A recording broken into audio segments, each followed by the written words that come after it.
जीवन में माँ बाप कितने संघर्ष करते हैं, बच्चे नहीं समझ पाते। बच्चों की ज़रूरतें को पूरे करते करते पूरी उम्र बीत जाती है माँ बाप का। बच्चे की ख्वाहिश खत्म नहीं होती और माँ बाप उसे भरते भरते बूढ़े हो जाते हैं। इसी के आधार पर एक कहानी है। एक बच्चा अपने बाप से जिद करता है कि पापा, स्कूल के सारे बच्चे नए नए स्कूटर लेकर आते हैं और मैं पैदल चाहता हूँ, मुझे भी बाइक चाहिए।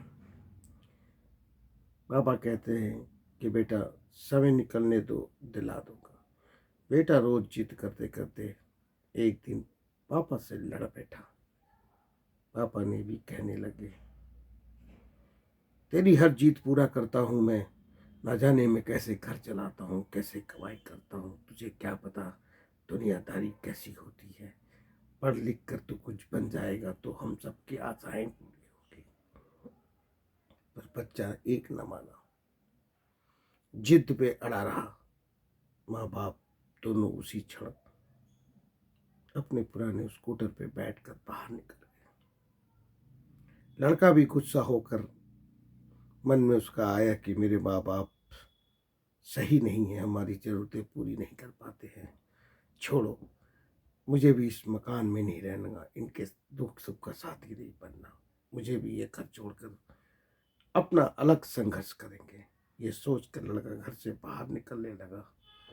तभी मेज पर बाप का बटुआ पाया और बहुत खुश हुआ कि चलो, बाहर भागने के लिए मुझे कुछ पैसे की ज़रूरत पड़ेगी।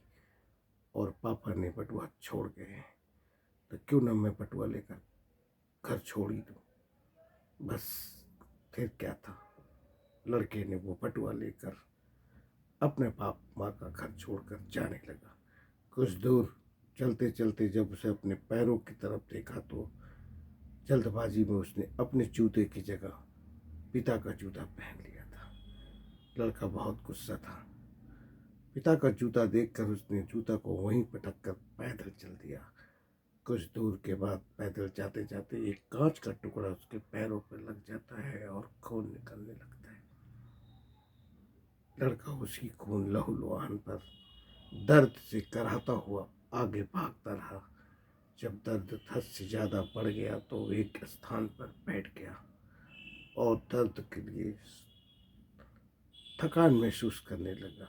तभी उसके दिमाग में आया कि अरे, मैं तो पापा का पर्स लेकर आया हूँ, देखूं तो सही पर्स पे कितने पैसे हैं।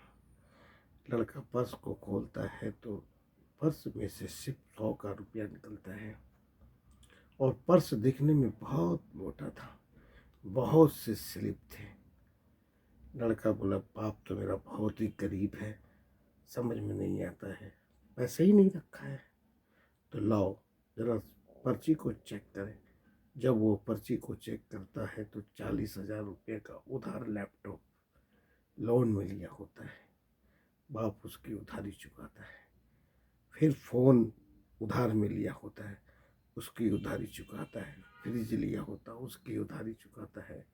वॉशिंग मशीन लिया होता, उसकी उधारी चुकाता है। राशन की उधारी चुकाता है और भी रोज से लेन देन की पर्चियां उसके जेबों में होती है। तभी लड़के को समझ में आता है कि पापा इतने पैसे करते हैं, इतनी जिम्मेवारियां हमें खर्चा करते हैं और मैं अपने पापा को डंडा देता हूँ। उसमें से एक पर्ची और निकला कि पुराने स्कूटर देकर नए स्कूटर ले जाओ। बाप वो पुराना स्कूटर दे के लड़के की वो भी ख्वाहिश पूरा करने के लिए स्कूटर वाले के पास गया। लड़का ने तुरंत उसको उसी पर्ची पे से लड़के ने उस दुकान का एड्रेस निकाला और दौड़ता हुआ चला गया दुकानदार के पास। तो जाके देखा मम्मी पापा उसके लिए बाइक पुराना स्कूटर दे के नया ले रहे थे। लड़का अपने बाप के पैरों के नीचे गिरकर माफ़ी मांगने लगेगा कि पिताजी, मुझसे गलती हो गई, मैं पुराना स्कूटर नहीं बेचूंगा, क्योंकि इस पुराना स्कूटर पे हमारी बहुत सी यादें जुड़ी हैं। अब हम मेहनत करके, खूब मेहनत करके इंजीनियर बनूंगा और हर चीज़ अपना खरीदूंगा और आपके जितने कर्जे हैं उसे चुकाऊंगा। और ये कहानी बच्चा उसी दिन अपने बाप और माँ का दर्द समझा और एक दिन बहुत बड़ा इंजीनियर बना और अपने माँ बाप दुखों से परे किया, एक अच्छा आदर्श बेटा बनकर साबित हुआ। तो कभी भी आप अपने पेरेंट्स से इतना हर्ट ना करो कि वो दुखी हो जाए। इस कहानी को अपने दिल से लगाना मेरे बेटे।